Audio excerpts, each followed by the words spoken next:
Shalom, semangat pagi. Sate pagi hari ini berjudul wafer dan mie. Konflik terjadi biasanya karena perbedaan. Acap kali seorang suami lupa bahwa istrinya adalah seorang wanita yang cara berpikirnya sangat berbeda dengan dirinya. Begitu juga sebaliknya. Bagaimanapun juga, cara berpikir, kebiasaan, perasaan, keinginan, kebutuhan seorang pria dan wanita sangatlah berbeda. Contoh, hal-hal yang paling umum, misalnya bila ingin ke toilet. Seorang wanita biasanya mengajak teman wanitanya, tetapi kalau pria akan merasa canggung bila meminta teman prianya untuk menemani ke toilet. Bahkan mungkin akan dianggap aneh. Kebanyakan wanita tidak bisa membaca peta. Tidak demikian dengan pria. Seorang pria biasanya senang dengan gelar, jabatan, kekuasaan, kehormatan, sedangkan wanita lebih senang diperhatikan. Saat pergi berbelanja, seorang pria akan membeli barang yang sudah direncanakan sejak dari rumah. Jadi tidak membutuhkan waktu yang lama di pusat perbelanjaan.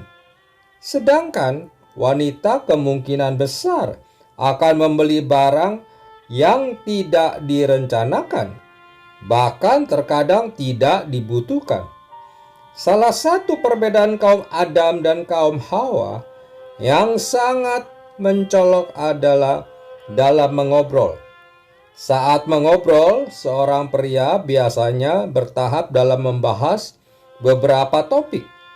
Jika satu topik sudah selesai, maka dia akan melanjutkan ke topik berikutnya dengan terarah. Wanita bisa membahas beberapa topik sekaligus, bisa loncat dari satu topik ke topik lainnya, dan dengan segera akan kembali ke topik awal. Jika diumpamakan dengan makanan, cara berpikir pria seperti wafer yang kotak-kotak dan satu arah, sedangkan cara berpikir wanita seperti mie yang semrawut. Beberapa contoh di atas menjelaskan perbedaan yang sangat besar antara kaum Adam dan kaum Hawa. Jadi, sangat mungkin konflik terjadi dalam hubungan suami istri. Sayangnya, acap kali konflik tersebut berujung kepada perceraian. Seolah-olah tidak ada pilihan lain, sehingga menganggap bahwa perceraian adalah solusi satu-satunya. Padahal, ada satu solusi lain yang dapat dilakukan, yakni belajar saling mengenal. Belajar saling mengenal tidak hanya dilakukan pada saat fase berpacaran saja, namun juga tetap harus dilakukan secara fase pernikahan. Karena kenyataannya masih banyak seorang suami atau istri yang tidak terlalu mengenal pasangannya, sekalipun usia pernikahan mereka sudah menginjak puluhan tahun. Hal ini sangat mungkin disebabkan karena ketidakpedulian untuk belajar saling mengenal satu sama lain.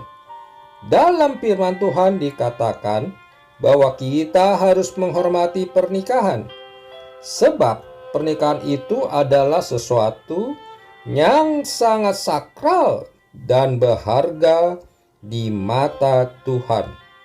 Salah satu bentuk penghormatan kepada pernikahan itu sendiri adalah belajar saling mengenal.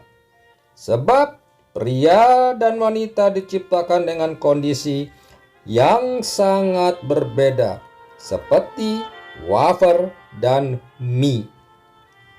Belajar saling mengenal membuat kita menjadi tahu kekurangan dan kelebihan pasangan kita, sehingga kita dapat dengan bijak bertindak jika timbul suatu konflik. Amin. Mari kita berdoa. Bapa Surgawi, kami bersyukur pada hari ini kami dapat mendengarkan renungan melalui sate pagi ini. Biarlah kami dapat saling mengenal dengan pasangan kami, sehingga di dalam keluarga kami ada kesatuan hati, sehingga dapat menjadi teladan dan juga berkat bagi orang lain di sekitar kami. Dalam nama Tuhan Yesus kami berdoa. Amin.